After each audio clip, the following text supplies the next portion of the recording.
Good afternoon, everyone. I'm Chris Jankovitz. I'm chair of the Department of Kinesiology and Public Health, and we are so glad that you're joining us today, and we welcome our admitted kinesiology and public health majors. We're looking forward to the opportunity to share information about our department with you. I'm joined today by some of my colleagues in the department, and I would like to invite them to introduce themselves to you right now. Hi, my name is Dr. Julie Alper. I'm an assistant professor in the department. Hi, my name is Dr. Joffrey Thomas. I'm also an assistant professor in the department. Hi, I'm Marilyn Zen. I'm an assistant professor in public health in our department. Hello, everyone. My name is Andrew Silva. I'm a former Cal Poly graduate and a lecturer in the Kinesiology and Public Health department. Hi, everyone. I'm Christy O'Hara. I'm a lecturer in the department and also received my master's degree at Cal Poly.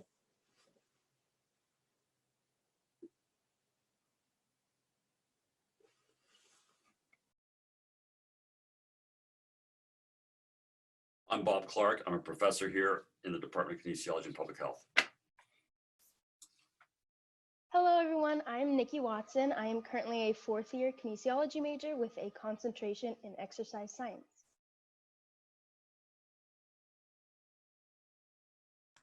Okay, thank you. That's everyone who's with us today. So we are going to go ahead and get started, and I'm going to share with you what our plans are for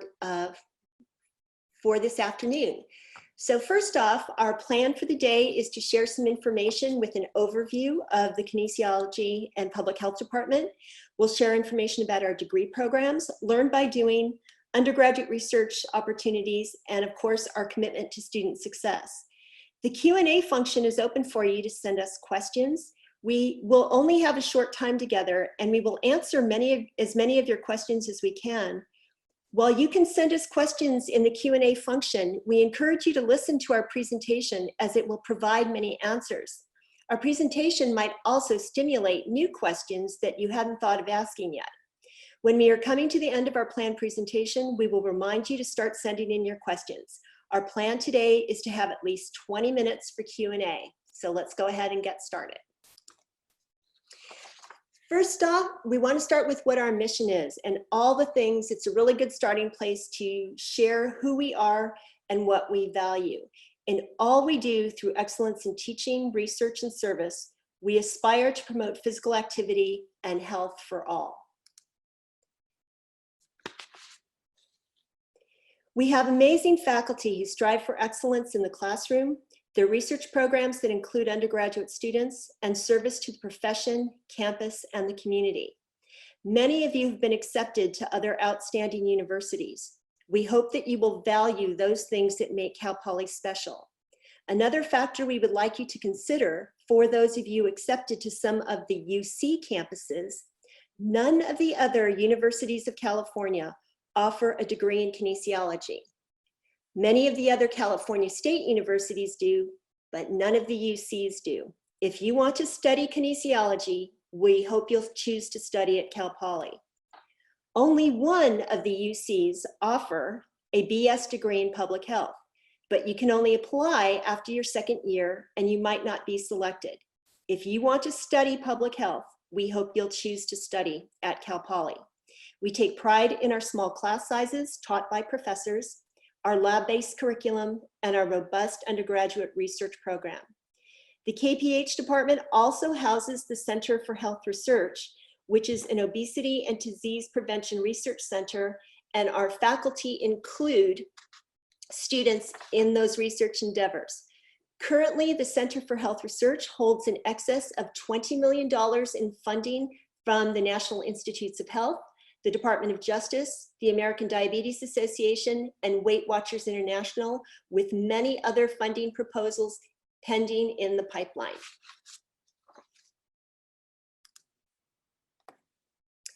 We offer a Bachelor of Science degree in kinesiology. The program consists of courses in the major and courses in the sciences, such as biology, chemistry, math, physics, and statistics. There are 3 concentrations, and each student chooses one concentration to meet their degree requirements. You will learn a lot about the classes, the curriculum, making progress towards your degree when you attend slow days and when you're enrolled in your kinesiology orientation course. Right now, Dr. Clark, Dr. Thomas, and Christy O'Hara are going to name some of the courses that they teach in the program. Dr. Clark, you start. I teach Kinesiology 301, which is functional anatomy. I also teach Kinesiology 403, that's biomechanics. And I teach Kinesiology 406, which is neuroanatomy. Hello, this is Dr. Thomas. I teach Kinesiology 323, which is the study of sport and gender. I teach Kinesiology 324, which is a study of sport, media, and popular culture. And I teach Kinesiology 278, which is an introduction to perspectives on physical activity across time and geographies. Hi, I'm Christy O'Hara. I teach a lot of our laboratory courses, including 319, Research Methods, 403, Biomechanics Lab, 303, Exercise Physiology Lab, and I teach a course that is interdisciplinary studies in biomechanics with the Mechanical Engineering Department, BMed Department, and Kinesiology together.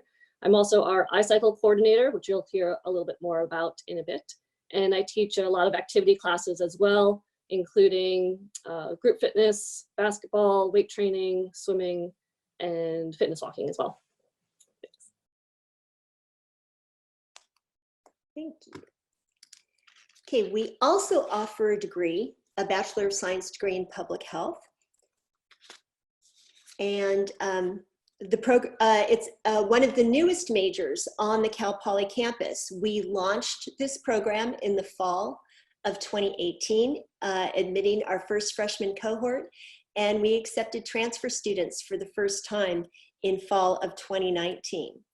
The program consists of courses in the major and courses in the sciences such as anthropology, biology, chemistry, microbiology, nutrition, psychology, and statistics.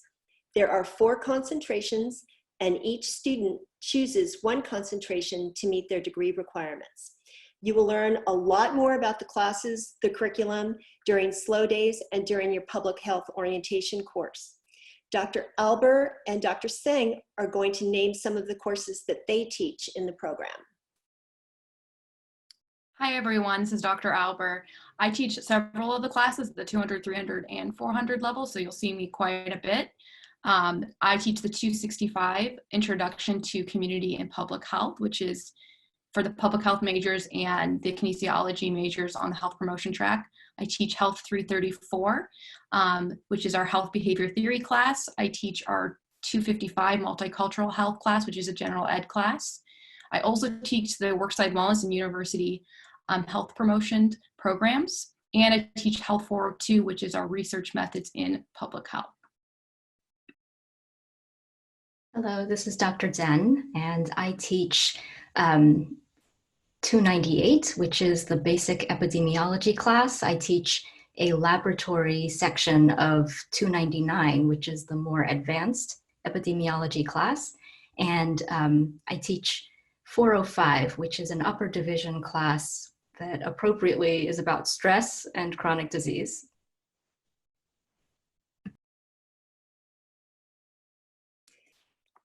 Thank you.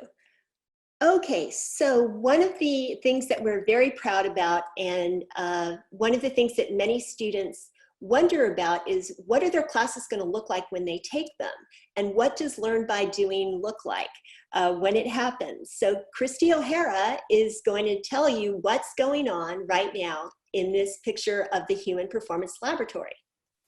This is one of our photos from our exercise physiology lab, and the students are all conducting VO2 max tests to measure maximum oxygen consumption, and also substrate utilization, which includes carbohydrates and how much fats they are burning. So it's a fun activity. Everyone is doing some sort of task for the trial.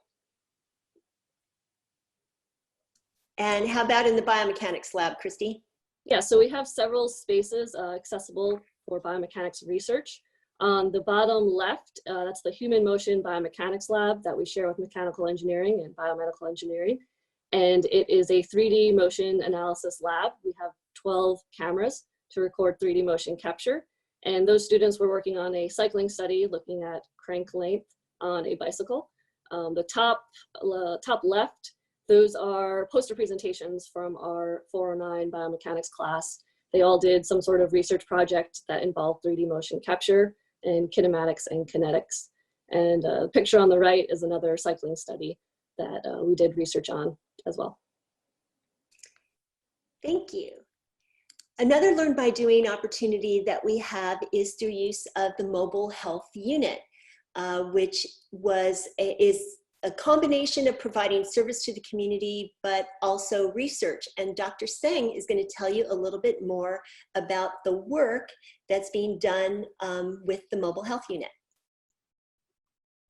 Yes, so this mobile health unit is a collaboration between our Center for Health Research and the NOR Foundation, and it provides medical and preventive health care to uninsured women and infants who can't access care on the central coast of California. So some of the services it provides are pregnancy diagnosis and ongoing care, annual health exams for women, immunizations, preventive health services, but it's really an excellent opportunity for faculty and students as well to go out into communities that actually do not have good access to healthcare. And there is a lot of student involvement to work with these underserved communities.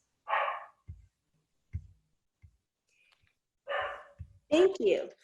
Another part of our service to the community and Learn by Doing in the community that's very important to us, and Dr. Albert is going to tell you more about the kind of work that our students do in the community and also explain what that picture is of what looks like healthy lungs and not so healthy lungs. Yeah, so that's right. We do quite a bit of different work in the community. Our students, both in kinesiology and public health, are working within our local health departments, local clinics, nonprofits in the schools, also on campus, through our public health club, through PolyFit, through our volunteer opportunities, and internships. The photos up here, the one with the lungs is actually from the public health club. They do a display.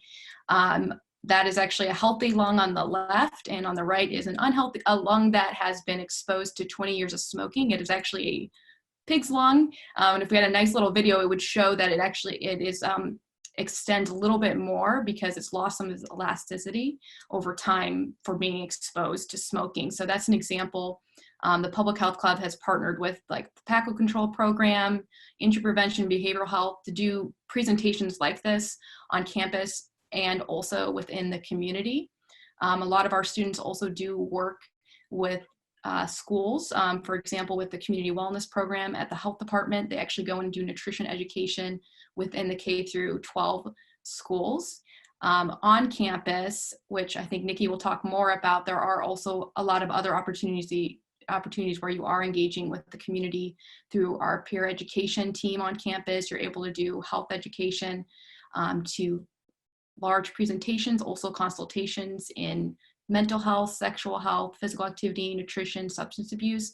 And then PolyFit also conducts assessments of community members to measure personal health and strength. So there's quite a bit of different opportunities in a variety of different areas for students to participate.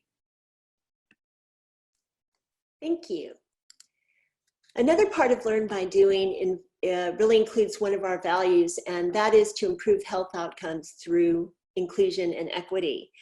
Dr. Singh is going to share how epidemiology helps us understand how and why different populations experience health and disease in different ways. Given recent events, this understanding is very critical. So I will say that at the beginning of last quarter when I started, epidemiology was the kind of word where people asked, is that something to do with a skin disease? But by the end of last quarter, everyone was saying, oh, we really need an epidemiologist. And towards the end of last quarter, we actually happened to have our county epidemiologist come to the epidemiology class and talk to the class. And at that point, China had only reported about 30 cases, and things changed very rapidly over the next 2 or 3 weeks, so that by the end, we all understood what was going on. And so epidemiology is really an incredible field because it gives us the tools to understand what's going on in public health. It helps us understand how surveillance works, where our sources of data come from, how valid and believable they are. And also beyond that, how do we know that some exposure is a cause of something else? So these are all things that we explore in epidemiology, and it helps us understand too why some populations are more vulnerable than others. So this is one of the core functions that we try to focus on, is health disparities. Chris, did you want me to say anything more? No, thanks. That was great. Some of the other images that I want to explain what they are, our students have the opportunity to work with underserved communities and persons with disabilities. What you see here are members of the iCycle team, and they work with persons with visual impairments in riding tandem bicycles, so as a way to make physical activity accessible to those with visual impairments. The adaptive paddling program, the kayak that you're seeing, is actually a specially designed kayak. It was a collaborative venture with the mechanical engineering department, and the kayak is designed so persons with paraplegia can kayak. The student in the right bottom corner is wearing a suit that simulates what it's like for a person who's had a stroke as they try to regain their ability to regain their movement or train different ways of moving. So these are all opportunities that students in our program have. And there's also many other opportunities to build student success. And I would like Nikki to provide you all with information from the student perspective. Nikki's one of our kinesiology majors, and she's a College of Science and Math ambassador. And she'll tell you about her experience at Cal Poly and all the ways students can get involved. Nikki? Yeah, so there are so many ways students can get involved, especially I think with the kinesiology and public health department. PolyFit is one that is really kind of famous, I guess, through all the kinesiology students. Most of us do it at least once. It's a club where you administer health and strength tests to both the students and the outward community. So I've done that for 2 years. It's been really awesome. You get really good hands-on skills, and you also get to interact with the larger community of SLO. There are also many professional and personal clubs that you can get involved in. The public health club, the kinesiology club, the PT and OT club. Those are all really great resources. I've had job opportunities through those clubs and really good ways to get involved with the community and meet other people who have the same interests as I do. Additionally, I'm a part of COSAM ambassadors, and the ambassadors as well as the polyreps kind of showcase all of the success you can have, I guess, at Cal Poly and what we really do here. Thank you, Nikki. Another one of our high impact practices that we are very proud of is our undergraduate research program. And I know that you might have heard just a little bit about our undergraduate research program when you were with the dean at the college meeting, but now is our opportunity to tell you a little bit more about what undergraduate research looks like in kinesiology and public health. What you see here is a long list of the different kinds of projects, but my colleagues will each tell you about their projects and the project of maybe one other faculty member who couldn't be here today, just to give you a broader picture of the range of research activities that are going on in the department. Julia, would you like to start? Yeah, sure. Thank you, Chris. I'm going to talk about a few actually faculty members. Dr. Christine Hackman, she's currently working on developing scales to measure predictors of bystander intervention to prevent sexual assault and sexual harassment. She's also, this is pretty timely, working on a brief survey regarding beliefs and behaviors related to COVID-19 among college students. So she's doing a survey on that. We also have another instructor, Dr. Sarah Keetle. who is using wearable sensors to understand how exercise and sitting time relate to health in order to develop interventions to promote physical activity. We have an instructor, assistant professor, Dr. Joni Roberts, who research involves maternal and child health surrounding postpartum and contraception for women's health. And my own research involves exploring testing health communication materials and also doing social media data analysis for cancer prevention. Thank you. Dr. Thomas. Hi, yes, this is Dr. Thomas here. I'll introduce a bit about my research, and then I'll also introduce some of the research by Dr. Stephanie Maurice, also assistant professor in the department. So the focus of my research is to support efforts to promote healthy and active lifestyles for everyone that's part of our community. And so I study the quality of communication, informational resources that are meant to be a guide for people interested in pursuing health and physical activity goals. Is it understandable? Is the information credible? Does it actually support working towards those goals? So those are some deep questions that I analyze in partnership with students in our department. Dr. Stephanie Maurice studies one of the topics is injury. And so how do people respond to injury as they are working to get back to a level of physical activity, whether it's in sport or other domains. And she also studies this idea of gender. So how does gender as a social experience influence how individuals experience physical activity? What's their environments like? And so she looks at that from the interactions between folks and also from a more psychological. And so how does notions of gender and experiences of gender in different ways influence people's identity of self and motivations around physical activity? So both for our studies of research and that of our colleagues produce some pretty helpful perspectives that we can use to be more effective in our work as professionals and members of communities. Thank you. Dr. Tseng. So I'm also going to be speaking on behalf of two colleagues who aren't here. Dr. Phelan is the director of our Center for Health Research, and she is the person who also runs the mobile health unit, but she actually has a very active research program in weight control in diverse populations. She's run several lifestyle interventions that focus on time around pregnancy, so pre-pregnancy, during pregnancy, and postpartum periods, with interests in maternal and infant health outcomes.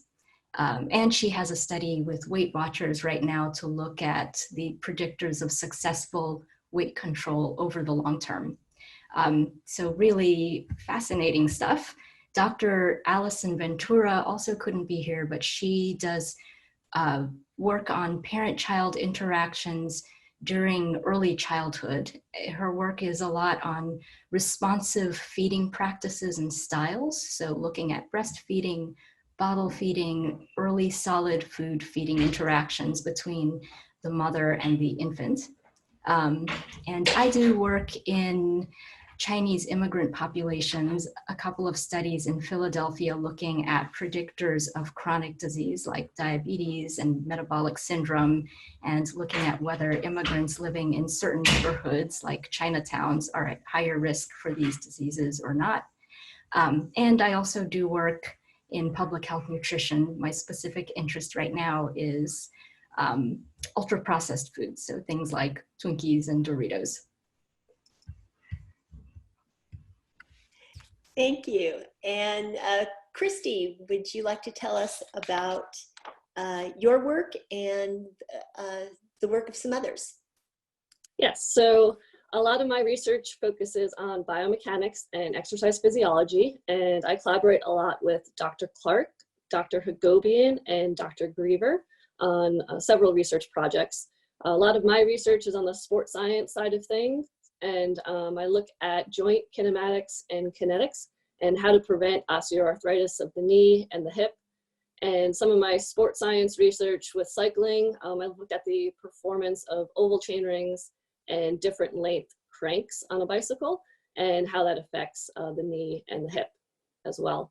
Some of the other studies that go on involve surfing and breath hold and metabolism research as well. So lots of fun, interesting projects that a lot of the students like to get involved in. Thank you. Okay, so for many of our students, they have the opportunity with undergraduate research to engage relatively early in the process, but ultimately what we hope for all of our students who want a robust undergraduate research experience, that they will have the opportunity to learn about research, collect data, make sense of that data, but ultimately disseminate their findings. The pictures that you see here are all students who are attending professional meetings. And you're also seeing a group of students who have won, I guess this was a third year in a row, the Student Jeopardy Bowl with Southwest District ACSM. They were headed to national for the championship, but sadly the National ACSM Conference was canceled this year for them. So it's very, very sad that they won't have the opportunity to show what they can do there. Many of our students are co-authors on manuscripts. They travel to conferences and have an opportunity to learn about all phases of research. Some more images here of students presenting their research. One of the things that we like to do is give students a lot of opportunities to prepare and practice in some lower stakes kind of environments. So to that end, on our campus, we have the College of Science and Math Student Research Consortium. There's also the California State University Research Competition. There's many opportunities for students to really find their footing with working in a professional setting and disseminating their research findings and developing a lot of confidence and growth through that process. The Center for Health Research also has many funded projects, and this is a list of some of the ongoing studies that are happening right now. It is a multidisciplinary or interdisciplinary research center, and we also work with colleagues from across campus. We work with anthropologists, we work with mechanical engineers, we work with psychologists, we work with business and marketing folks, we work with nutrition, we work with many other colleagues across campus to answer some really important questions related to health and well-being and physical activity. With all of the academic preparation and opportunities to explore particular career pathways, I'm sure many of you want to know, what is it can I do with a degree in kinesiology or a degree in public health? So we're going to spend just a few minutes sharing some of that information with you. And Dr. Alber is going to start with some careers pathways that are available for students with a Bachelor of Science in Public Health. Yeah, thank you, Chris. As you can see on the screen, you can pretty much work in a variety of different topic areas. So infant maternal health, environmental, infectious disease control, global health, health policy. So there's a lot of different areas that you can work in. In terms of what you can do for a job right after you get your BS in public health, one is what we call a health education specialist or a health educator. They typically will work in a nonprofit, in a hospital, or in a local health department. Definitely a needed area right now within our local health departments with what's going on with COVID-19. You'll be helping with implementing, planning, and evaluating programs that we do in the community. For example, doing outreach about COVID-19, for example. You could also be working in a workplace wellness setting or in a university setting as a wellness coordinator, really trying to help with employee health. There's actually a concentration that is related to that specifically. You could also be a community health worker that could be working in a nonprofit. You could be working for a health within a hospital, where you're really trying to either connect residents to resources in the community, or you're trying to help provide accurate, understandable information regardless of their background and culture. Another thing that you can do is be a research assistant, and in some places a research coordinator at a university or research institution, actually helping with coordinating research activities. There are other things that you can do if you do pursue a graduate degree in like a master's of public health, such as being a public health administrator. That typically takes a master's degree. But if, for example, if you wanted to be in charge of the infectious disease program for COVID-19, that's what you could do. You could also be an epidemiologist once you did get that degree, an MPH to help track disease transmission, or an environmental specialist. Also, other places that this would fall into would be like a public health nurse, or a physician assistant where you need a little bit more education. Thank you. And Dr. Thomas is going to tell us a little bit more about careers that are available in kinesiology. Thank you very much. Kinesiology is the study of physical activity as it relates to health, society, and life satisfaction. Movement is core to us as human beings and other animals. And so we study it from the biological basis of movement. So looking at physiology of how our body responds to movement. We also can study in terms of how we might teach others to move in a safe and effective way, and in a ways that allows for them to have satisfactory progress in their fitness level and the variety of movements that they can engage with. And then importantly, we, those who take a profession in kinesiology, are advocates in helping folks understand the significance of movement and working to provide collaborations that allows for diverse movement opportunities for short-term and also long-term cases or over time. One of the things that you see on this current slide is this recognition that movement is important. It's essential to healthy function, the management of diseases, and the prevention or worsening of health conditions. As such, the United Nations and a number of other countries have endorsed that access to sport and active recreation is a right of all people. And one of the reasons is those are the most inspirational moments. A lot of folks want to gather around and celebrate and participate in sport. And that's been true since really the beginning of a lot of civilizations. And so in support of that, we develop knowledge that allows for people to act on their inspiration. So folks who've had positive experiences in movement and want to ensure that others do too, we provide knowledge that allows for them to be effective in the ways that they organize and communicate about physical activity. Thank you. Andrew Silva, why don't you tell us a little bit about your career path? You've had an interesting progression. You've done teaching and coaching in the public school setting, in the community college setting, and also nationally. So tell us about that. Thank you, Dr. Jankovic. Hello, everybody again. I very fortunate and come from a unique perspective, having been an undergraduate and a graduate student at Cal Poly, and then having the opportunity to teach here in the department, and also teach and work in other college campuses and other campuses across the country.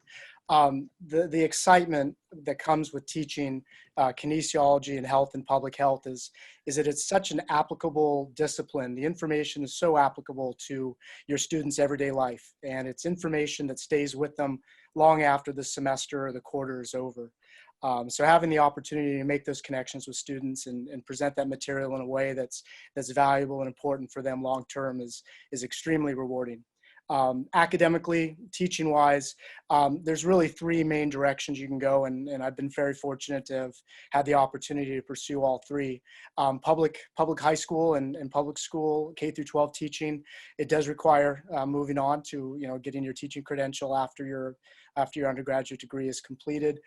Community college level, teaching at the community college level requires a master's degree in kinesiology or physical education or health or public health. You can be a lecturer at a four-year college or university campus with a master's degree. But if you're going to get a tenure track long-term position in that setting, it does require a PhD, a terminal degree in that subject matter. Coaching, oftentimes the two occupations are connected, teaching and coaching at the same time. And going through this program, and I can speak from personal experience, just how comprehensive the program is, sets you up for a number of different opportunities in coaching, whether it's coaching at the high school level, community college, at the NCAA collegiate level, and also working with our national governing bodies, whether it's USA Track and Field or USA Water Polo. This program sets you up to pursue all those pathways and be extremely successful in doing so. Thank you, Andrew. So our mission is to provide students with a broad range of possibilities for careers, and this includes careers for those with bachelor's degrees, as well as to prepare students who plan to go on to graduate school. Both of our degree programs provide an excellent springboard for careers that require training in graduate school. Students who pursue these paths will need to complete additional coursework beyond what is required in the BS degree to apply for graduate programs. Some of those courses are in our degree programs, and others may be taken as advisor-approved electives. But you will need to take more courses if allied health professions or medicine is part of your plans. The College of Science and Math pre-health advisors can provide excellent advising about this. So we also have some tips for student success, and I'm going to hand this back to Nikki and ask her to tell us about these tips for student success and why going to office hours is so important. So if you've ever been to campus, you've probably seen this bright yellow sign posted everywhere. This is a guideline for students to study 25 to 35 hours per week, and this amounts to about 2 hours per unit of class per week. I've found in my time here that this is extremely accurate. This is about, I tend to go towards the upper range, so I tend to put about 35 hours of studying per week into my classes. And this doesn't just mean reading your textbook or doing your homework. It also means meeting with peers to discuss any questions that you have, discussion groups, and then also going to office hours. I found that office hours are an immense opportunity that we have at Cal Poly, and all of our professors are very open and willing to help students. Going to office hours is really nice. You get to ask any questions on any topics that you may feel unclear about or you may have questions about. Additionally, it's a really great place to get to know your professors. Ask them about their research, ask them about their career and how they've gotten to where they are. A lot of them are very wise and will give you a lot of information and a lot of tips on how you can be very successful. So I definitely recommend office hours. Thank you, Nikki. And one thing I always want to encourage students, I didn't realize for some students when they first arrive at Cal Poly that their professors can be kind of scary. I didn't realize that till my own children were in college. And so what I always want to share with my students is that you should never be afraid to go and see your faculty member. An open door is an invitation. They're happy to help you. They're happy to talk with you. And when their door is open, they fully expect you to come and visit. Whether you have something crucial to ask them about class or you just want to share some ideas with them. An open door is an invitation. So we've shared a great deal of information with you, and there's going to be opportunities to learn even more with more sessions today and over time. You're going to learn an awful lot about the curriculum, classes to take, what student life will be like during slow days in the summertime, during WOW, the week of welcome, which is student orientation. Definitely the orientation courses that you take in your major. So for public health majors, that's Health 101, or for kinesiology majors, that's Kines 180. And you're also going to have many services that are available for you to promote your student success. There will be advising throughout your career at Cal Poly. You will have academic advisors, your faculty advisors, to help you with things such as professional goals, advice, how to be successful, undergraduate research opportunities. You'll find that your faculty are very happy to tell you what they think you should do with your life. And help you work through all the different possibilities. We also have several professional advisors and advising services on our campus, from the Mustang Success Center to the College of Science and Math Advising Center, to the pre-health advisors, to peer advisors and peer coaches. So there are a great deal of support that is out there to help you be successful. So that is the end of what we had planned to share with you, and now we want to hear your questions. So we're going to pause for just a moment. We're going to let you start putting your questions into the Q&A if you haven't done so already. We're going to switch to more of a gallery view so that you can see each of us, and we are all going to take your questions. So go ahead and start sharing them in the Q&A box.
I think I'm going to go ahead and start. And one question that we have there is, would public health help me prepare to take the MCAT and go to medical school? MCAT preparation tests are usually, it's a different kind of studying to prepare for that. There are often study sessions, review sessions, MCAT study guides. Your undergraduate degree program will provide you with a foundation to understand those concepts, but the MCAT is a very specific test to assess a student's aptitude to be successful in medical school. So while we help prepare you to get there, taking this degree program does not necessarily prepare you to pass the MCAT test. That's something that students work on as an additional track. We do have the peer health advising program, or the pre-health advising program, which provides a lot of advice, preparation, forming of study groups, bringing in guest speakers to talk about these preliminary tests to get into graduate school.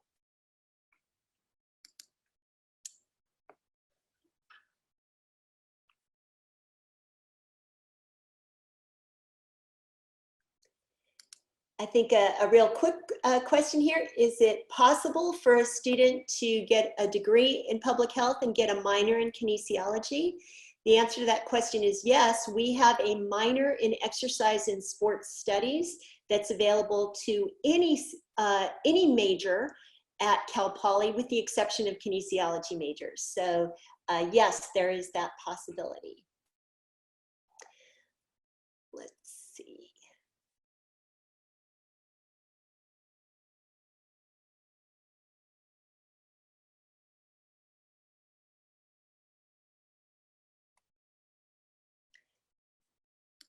Let's see, Dr. Alber, would you like to take the question about some careers for students majoring in public health? I know you covered that, but maybe you can explore that in a little bit more detail.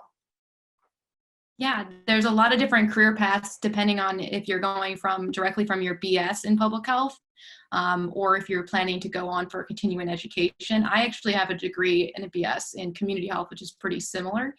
So a lot of people that graduate with a BS in public health, they might be working as a health educator, community health worker at a local health department, in injury prevention. These are actually where some of our students have worked. Tobacco control, really helping with collecting data, developing programs for communicating with the public or providing resources and actually evaluating their programs.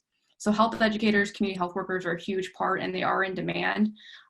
Those jobs have continued to go up, and they likely are going to continue going up with what's currently going on with the COVID-19.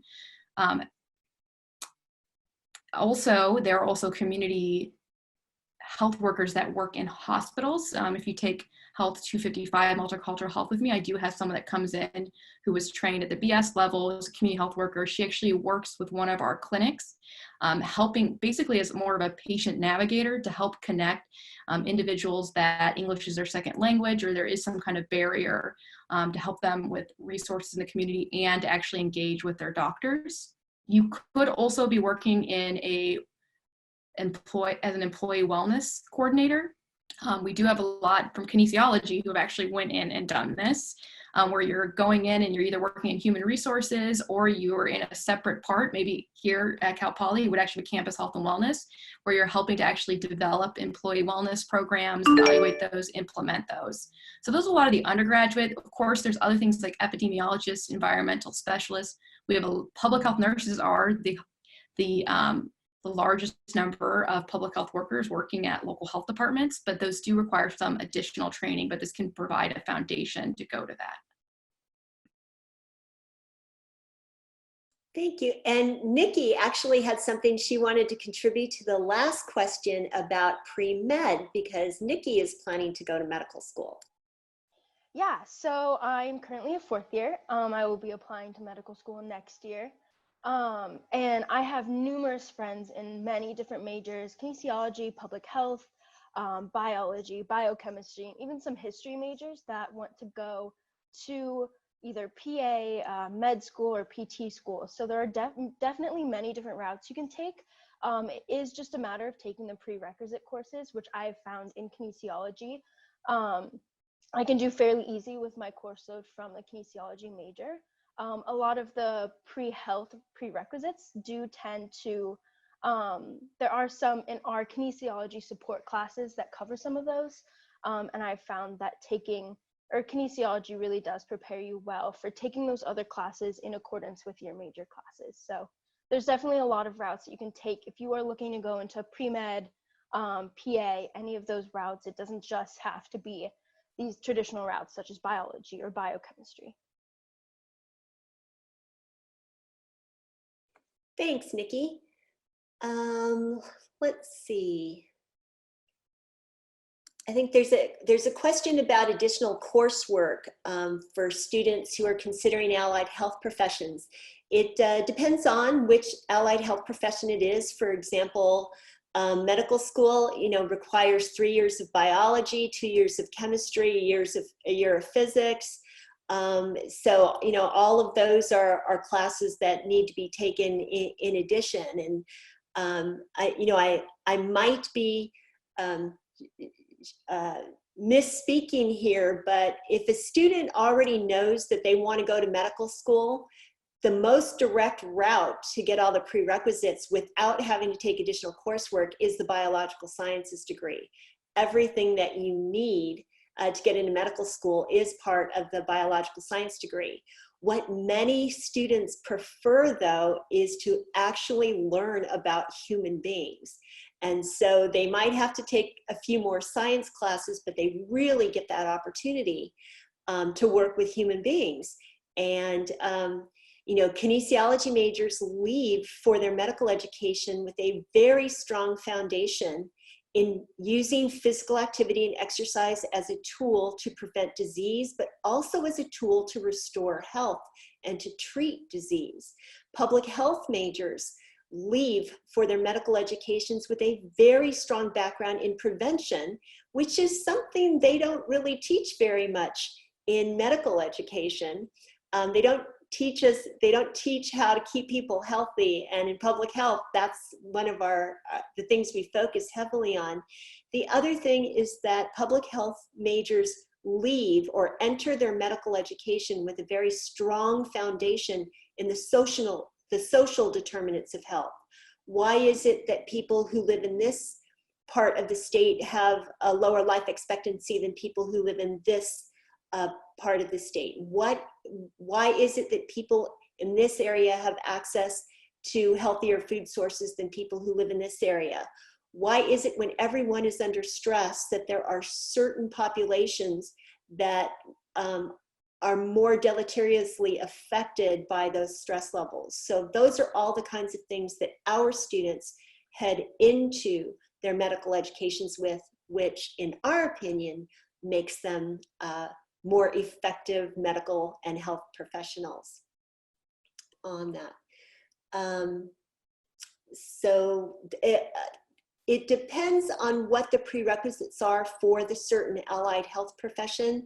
For example, nurses don't need as much physics, but they need more psychology to get into nursing school. And occupational therapists need more of the humanities than they need of physics.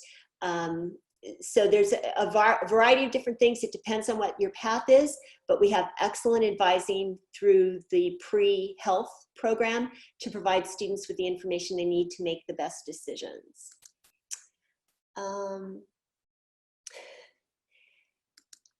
Does Cal Poly help prepare students for the GRE, which is an exam for a graduate school admission? And we provide you with the foundation, but it really is an assessment of aptitude. So the way a student develops, the way a student prepares for the exam. But yes, those basic foundations, we provide the opportunity for you to learn how to communicate orally, verbally, enhance your critical thinking skills, enhance your inquiry skills, enhance your knowledge base. So we do provide you the tools to be successful on that exam, but you need to study for that exam and you need to prepare for that exam, just like you did for SATs, and perhaps even more so because you might be trying to hit a particular target, so you'll be a competitive applicant for a particular school.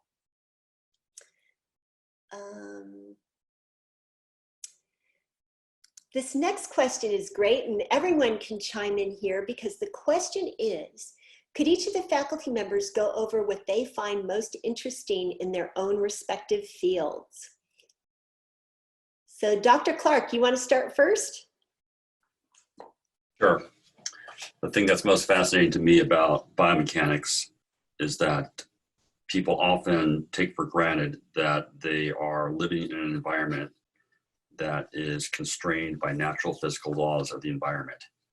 So being aware of those things also helps you become more aware about chronic dysfunction that can occur later in your life. That is, so there's some things that people like to do now, exercises or sports, and maybe that might have a negative effect on you as you get older. So knowing about that now is going to help to ensure that you will be 90 years old and still able to run a marathon.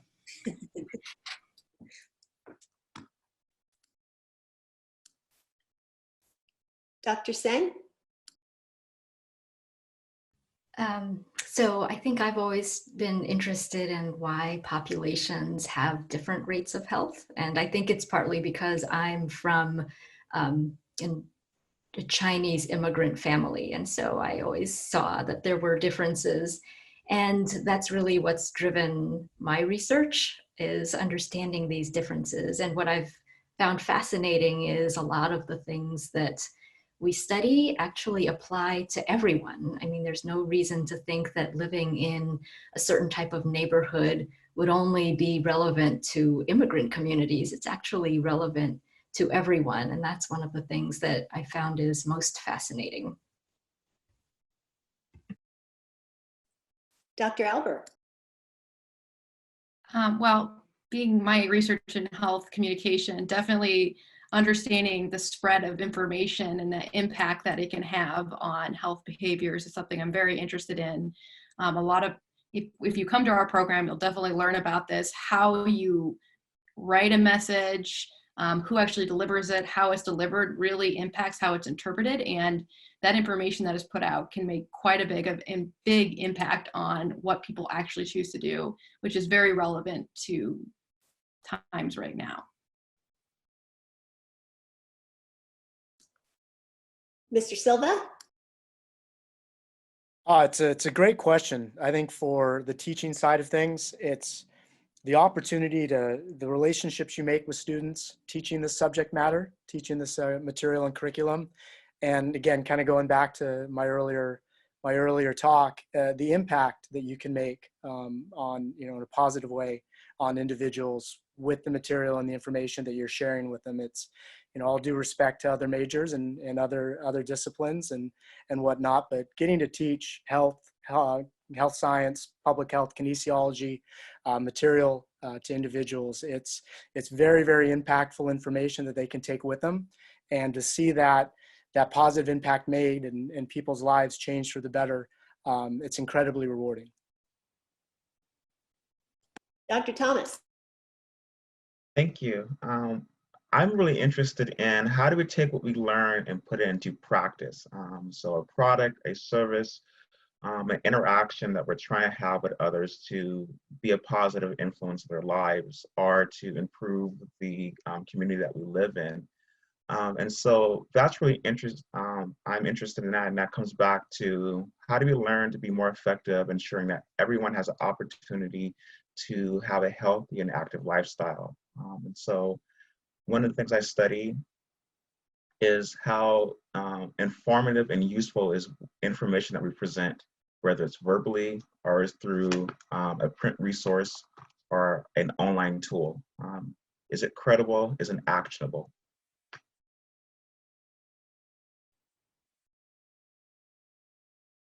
And Christy? Thanks, Chris. So hopefully you all have heard by now Cal Poly's motto and are familiar with it, learn by doing. And that's one aspect that I love about our university. And one reason why I did go to Cal Poly for my master's degree. I love the human body and learning about the human body. And as an athlete myself, I enjoyed doing research and research on myself and learning. And after I finished my master's research, I actually moved over and got a job in Madrid, Spain, and got to work with professional cyclists and triathletes and used my degree in biomechanics and exercise physiology, doing research with the athletes and developing new products, cycling products, power meters, and different types of chain rings. And it was nice to be able to use my degree, work with the athletes, and then eventually I came back and decided I wanted to work with students and help them learn by doing, and I enjoy the research with them and contributing to society, and now looking more at how to prevent knee osteoarthritis and help with healthy lifestyle and exercise. So I just love it. I love being with the students and seeing smiles on their faces with the research and interacting within our community. Thank you. Okay, I think there was a question here for Nikki that I think would be a great one to answer. And the question is, Nikki, what are your favorite labs activities you've done as a kinesiology major?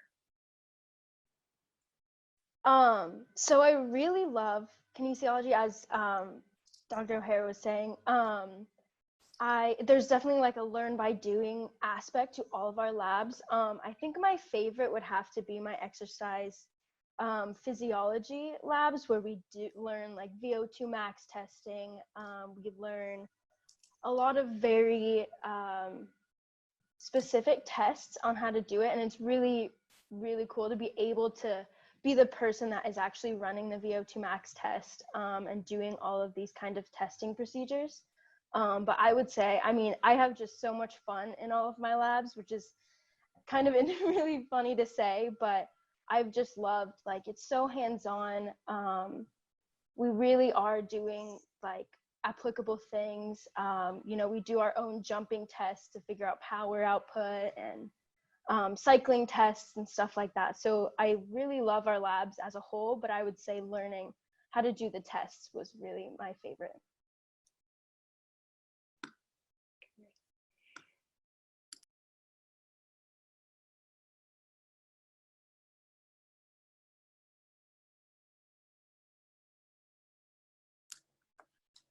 I'm sorry, I had not unmuted myself.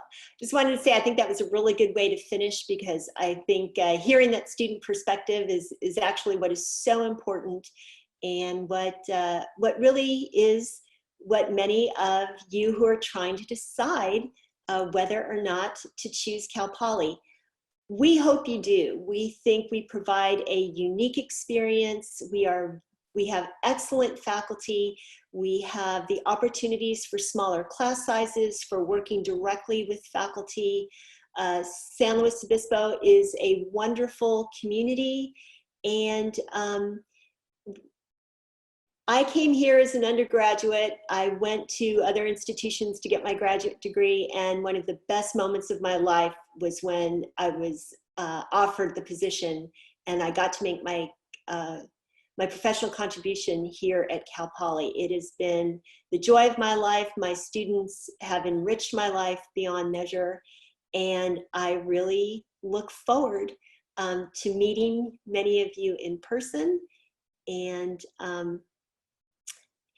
we will continue to stay on the chat, and we'll answer questions if you like that, but I know many of you have other meetings to get to.